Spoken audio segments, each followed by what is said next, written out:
This channel does not promote any violent, harmful, or illegal activities. All content provided by this channel is meant for an educational purpose only. Cancer Healer Center, a new beginning. আজ যাদবপুরের খবর দিয়ে শুরু করি, কারণ 11:30 কিন্তু বাজে। Deadline শেষ হওয়ার ঠিক আগেই পড়ুয়াদের আর্জিতে সায় যাদবপুর বিশ্ববিদ্যালয় কর্তৃপক্ষের। বৈঠকে সহ উপাচার্য প্রত্যেকটা ছাত্র সংগঠনের 2 জন করে প্রতিনিধি এই বৈঠকে থাকবেন। তাদেরকে আমন্ত্রণ জানানো হয়েছে। যাদবপুরের আন্দোলনরত পড়ুয়াদের দাবি ছিল যে আজ দুপুর 1টার মধ্যে কর্তৃপক্ষকে তাদের সঙ্গে বৈঠকে বসতে হবে। বৈঠক না ডাকা হলে বিশ্ববিদ্যালয়ের প্রশাসনিক ভবন অচল করে দেওয়ার হুঁশিয়ারি দিয়েছিলেন তারা। সময়ের আগেই বৈঠক ডাকলো বিশ্ববিদ্যালয় কর্তৃপক্ষ। বৈঠকে অচলাবস্থা কি কাটবে? এদিকে যাদবপুর বিশ্ববিদ্যালয়ের 5 নম্বর গেটের বাইরে সকাল থেকে মোতায়েন করা হচ্ছে প্রচুর সংখ্যক পুলিশ। ডেডলাইন শেষ হবার ঠিক আগেই পড়ুয়াদের আর্জিতে সায় দিল যাদবপুর বিশ্ববিদ্যালয়ের কর্তৃপক্ষ। বৈঠকে আজ সহ উপাচার্য থাকছেন। প্রত্যেকটা ছাত্র সংগঠনের 2 জন করে প্রতিনিধি থাকবে এই বৈঠকে। যাদবপুরের আন্দোলনরত পড়ুয়া তাদের দাবি ছিল যে আজ দুপুর 1টার মধ্যেই কর্তৃপক্ষকে তাদের সঙ্গে বৈঠকে বসতে হবে, না হলে বৃহত্তর আন্দোলনের হুঁশিয়ারি ছিল দেওয়া। বৈঠক না ডাকা হলে বিশ্ববিদ্যালয়ের প্রশাসনিক ভবন অচল করে দেওয়ার হুঁশিয়ারি দিয়েছিলেন তারা। সময় ঠিক আগেই বৈঠক ডাকলো বিশ্ববিদ্যালয়ের কর্তৃপক্ষ। পড়ুয়াদের আর্জিতে সায় যাদবপুর বিশ্ববিদ্যালয় কর্তৃপক্ষের। সহ উপাচার্য তিনি বৈঠকে বসছেন। সংগঠনের প্রত্যেকটা ছাত্র সংগঠনের 2 জন করে প্রতিনিধি এই বৈঠকে থাকছে। যাদবপুরের আন্দোলনরত যারা পড়ুয়া তারা দাবি করেছিলেন যে আজ দুপুর 1টা সেটাই ছিল আলটিমেটাম টাইম, কারণ দুপুর 1টার মধ্যে কর্তৃপক্ষকে তাদের সঙ্গে বৈঠকে বসতে হবে, এই জট কাটাতে হবে এবং সমস্যার সমাধান করতে হবে। আজ দুপুর 1টার মধ্যে কর্তৃপক্ষকে তাদের সঙ্গে বৈঠকে বসতে হবে। বৈঠকে না ডাকা হলে বিশ্ববিদ্যালয়ের প্রশাসনিক ভবন অচল করে দেওয়া তাদের হুঁশিয়ারি ছিল। আচ্ছা, এইবার আজ বেলা 11:30 বাজে। সময়ের আগেই বৈঠক ডাকলো বিশ্ববিদ্যালয় কর্তৃপক্ষ। এবার বৈঠকে কি এই অচলাবস্থা কাটবে? আমাদের সহকর্মী সুমন মহাপাত্র রয়েছেন আমাদের সঙ্গে। সুমন,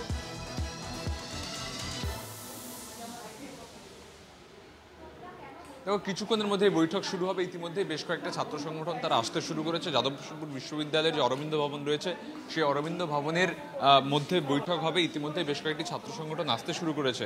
তোকে আমি এবার ঘুরিয়ে ছবিটা দেখাবো। এই অরবিন্দ ভবনের CR1-এ বৈঠক হওয়ার কথা।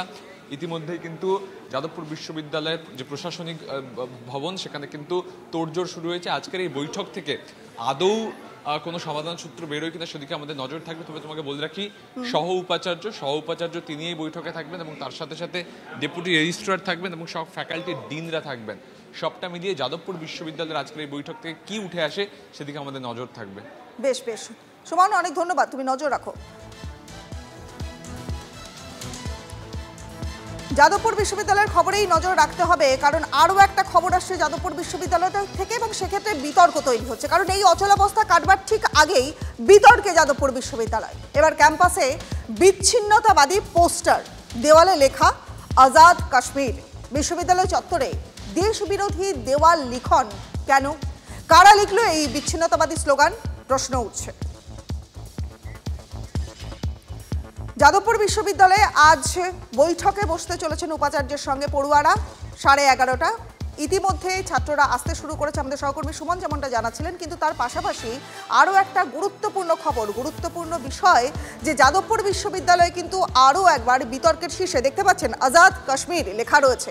ক্যাম্পাসে বিচ্ছিন্নতাবাদী পোস্টার দেওয়া হলো। দেওয়ালে লেখা রয়েছে এই যে আজাদ কাশ্মীর।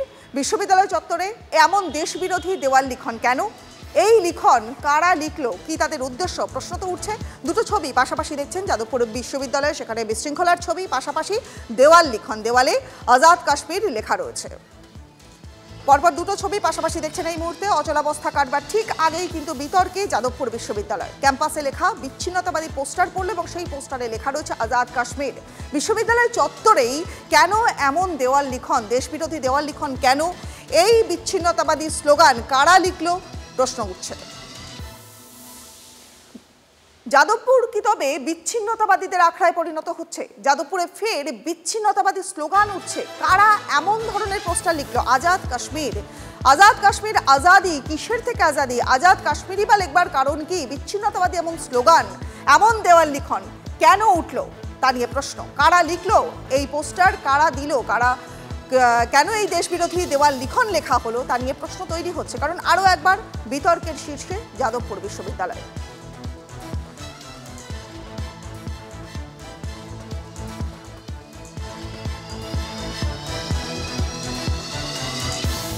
ইতিমধ্যে যাদবপুর বিশ্ববিদ্যালয়ে অচলাবস্থা কাটবার আগেই বিতর্কে যাদবপুর বিশ্ববিদ্যালয়। দুটো ছবি, যাদবপুর বিশ্ববিদ্যালয়ে যে বিশৃঙ্খলা ঘটেছিল সেই ছবি দেখছেন, সেই বিশৃঙ্খলার ছবি TV9 বাংলা এক্সক্লুসিভ আমরা দেখাচ্ছি। দুটো ছবি পাশাপাশি, যাদবপুর বিশ্ববিদ্যালয়ে বিশৃঙ্খলার ছবি এবং পাশাপাশি দেওয়াল লিখন রয়েছে। দেওয়াল লিখনে পরিষ্কার লেখা আজাদ কাশ্মীর এবং এই বিচ্ছিন্নতাবাদী পোস্টারে বিতর্ক আবার মাথাচাড়া দিয়ে উঠল যাদবপুর বিশ্ববিদ্যালয়ে।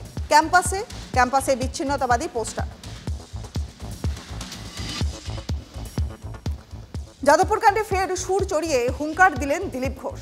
সার্জিক্যাল স্ট্রাইকের পর এবার ঠান্ডা করবার দাওয়াই। দেশবিরোধীদের কিভাবে ঠান্ডা করতে হয় জেএনইউতে দেখিয়ে দিয়েছে, হুঁশিয়ারি বিজেপির প্রাক্তন রাজ্য সভাপতি। যাদবপুর ক্যাম্পাস তো চিরদিনই মাওবাদীদের আখড়া, নতুন যারা যায় তাদেরও মগজ ধোলাই করা হয়। দিল্লিতেও এরকমই হতো, আজ সেখানে কারো এসব করার হিম্মত নেই, হুঙ্কার দিলীপ ঘোষের। যাদবপুর কাণ্ডে আরও একবার সুর চড়ালেন বিজেপি নেতা দিলীপ ঘোষ। সার্জিক্যাল স্ট্রাইকের পর এবার ঠান্ডা করে দেওয়ার দাওয়াই দিলেন তিনি। টিএমসি লোকেরা ডায়লগ দেয় শুধু। আজ পর্যন্ত পশ্চিমবাংলায় কোথায় গন্ডগোলটা থামাতে পেরেছে ওরা? সন্দেশখালি থেকে আরম্ভ করে বাগটুই এত বড় বড় ঘটনা ঘটলো, আর রোজ রেপ মার্ডার হচ্ছে গ্রামে গঞ্জে, একটা বন্ধ করতে পেরেছে? এরা ডায়লগ বাজ, খালি হিম্মত থাকলে ঢোকাও পুলিশ ওখানে। জেএনইউতে আমরা দেখিয়ে দিচ্ছি দেশবিরোধী কী করে ঠান্ডা করতে হয়। যাদবপুর তো চিরদিনই মাওবাদীদের আখড়া, কমিউনিস্টদের আখড়া, আর সব ওইখানে। আপনার ঘর में कुत्ता भी शेर होता है। যাদবপুর ক্যাম্পাসের ভিতরে না কোনো রাজনৈতিক অস্তিত্ব, না কিছু পুরনো লোক আছেন যারা তাদের অস্তিত্ব টিকিয়ে রেখেছেন, আর যারা নতুন ছেলেমেয়েরা যায় তাদের মাথাকে ওইখানে করা হয়। দিল্লিতে এরকম চলেছিল, আজ হিম্মত নেই ওখানে কিছু করার। যাদবপুর প্রসঙ্গে দিলীপ ঘোষের বক্তব্য শুনলেন, পাশাপাশি ওন্দার বিজেপি বিধায়ক অমরনাথ শাখা তিনি কি বলেছিলেন, যে যাদবপুরকে ঠান্ডা করে দেওয়ার হুঙ্কার দিলেন বিজেপির ওন্দার বিধায়ক অমরনাথ শাখা। এই বামপন্থীরা তো জোরে জোরে মাস্টার তো বাড়ায়। আমরাও কেন্দ্রীয় নেতৃত্ব এবং রাজ্য নেতৃত্বকে বলবো যে সমস্ত কিছু বিবেচনা করে আমাদের বিজেপির কার্যকর্তাদিকে, এবিপির কার্যকর্তাদিকে ছেড়ে দেন। 8 ঘন্টার মধ্যে আমরা যাদবপুরকে ঠান্ডা করে দেবো। আমরা ভারতীয় জনতা পার্টি করি, আমরা কারো মুখাপেক্ষি হয়ে করি না।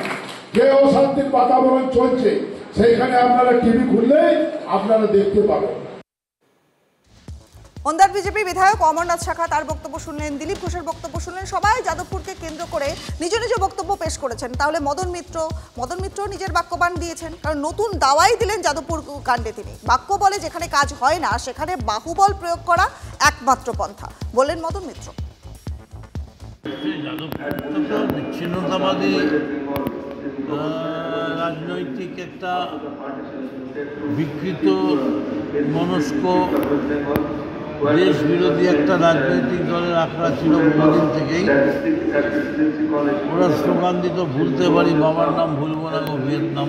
ওরা ভাবতো বোধ হয় মাও সেতুং যাদবপুরে ক্রিকেট খেলছে, প্র্যাকটিস করতে হয়েছে।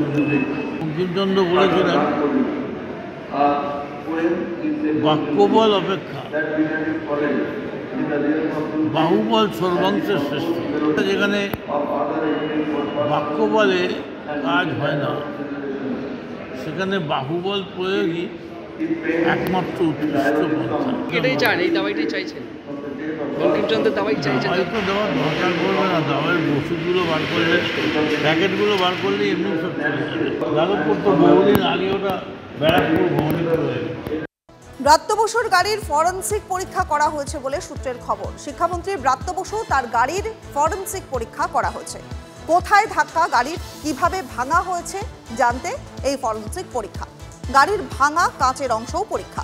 বিক্ষোভের সময় ক্যাম্পাসে থাকা পড়ুয়াদের সঙ্গে কথা হয় পুলিশের, আরও কিছু পড়ুয়াকে ডাকা হবে বলে পুলিশ সূত্রের খবর। আর এবার ব্রাত্য বসুর গাড়ি, সেই গাড়ির ফরেনসিক পরীক্ষা করা হয়েছে বলে সূত্রের খবর। আমাদের সহকর্মী সুশোভন এই মুহূর্তে রয়েছেন আমাদের সঙ্গে। সুশোভন, এই যে ফরেনসিক পরীক্ষা করা হলো ব্রাত্য বসুর গাড়ি, এ থেকে কি তথ্য আসছে? দেখো, মূলত গাড়িতে ফরেনসিক পরীক্ষা এই কারণেই করা হচ্ছে যে গাড়ি মূলত ধাক্কা যেখানে দিয়েছে বা যেভাবে ধাক্কা পেয়েছে এটা কিভাবে ধাক্কা পেয়েছে, অর্থাৎ কার সঙ্গে ধাক্কা লেগেছে, সেখান থেকে বেশ কিছু নমুনা সংগ্রহ। অন্যদিকে গাড়ির যে কাঁচ, সেই কাঁচ কিভাবে ভেঙে গেল এবং কাঁচের কোন দিকের অংশ ভাঙা আছে, অর্থাৎ একাধিক পরীক্ষা করে কিন্তু একেবারে বিজ্ঞানসম্মত ভাবে কিন্তু তারা যে তথ্য সেগুলো সংগ্রহ করার চেষ্টা করেছে।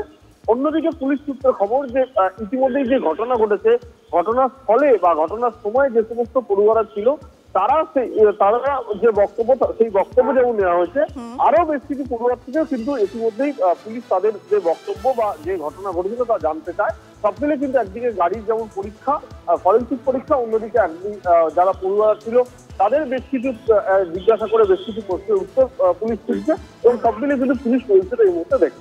বেশ বেশ, অনেক ধন্যবাদ সুশোভন।